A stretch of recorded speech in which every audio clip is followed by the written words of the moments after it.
I'm walking through the streets of Detroit, downtown Detroit, with the umbrella. You know what that means?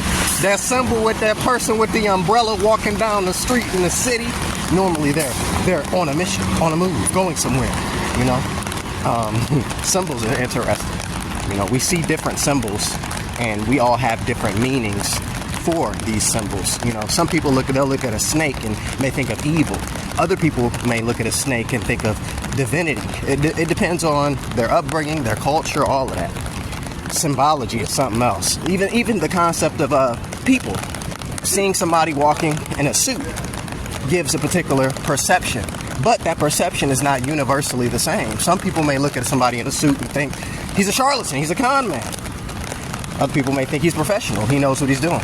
It's very interesting, you know, especially when you think about those things and then you can use it.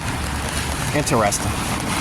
It's very interesting because when you really apply this symbology concept to people, you go into the concept of archetypes, which connects to complexes, which connects to the perspective of the individual, meaning like experiences that people have, and those experiences essentially being repeated over and over within their reality.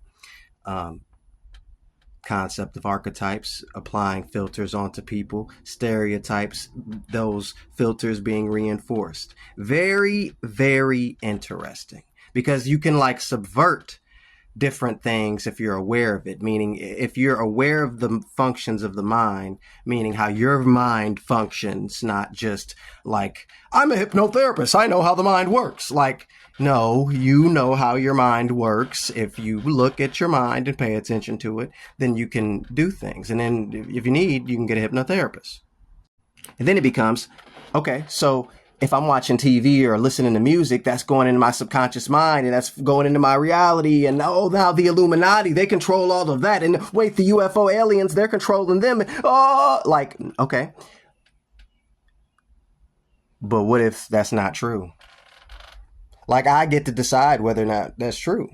And the amygdala, which is a part of the brain that houses the reticular activating system, which is the mechanic that is built for us to survive, it points out any signs of danger and points out whatever is repetitiously paid attention to in the environment, in the reality. That's what the reticular activating system is. So if I believe something is not to be true, I'm going to see reasons as to why it is not. And if I believe it is to be true, I'm going to see reasons as to why it is. So I'm in control, and everything else is just either telling me I am or I'm not. And then at that point, that's when the shadow comes into play. See that shadow self? Especially if it's unchecked, if you don't know, if you're not aware of the shadow. If you're not aware of your shadow, it runs rampant. We all have a shadow, all of us. And that shadow aspect, that's where the stereotypes, all of those things become even more reinforced. That shadow side, that unacknowledged side. Very, very, very interesting. You know. That's it. I was going to say more, but my shadow kind of came because I got a little nervous. See, the shadow. I was like, well, I don't. What else? See, that's the shadow. There's plenty more to say, but see, I'm working on it. I'm working on it.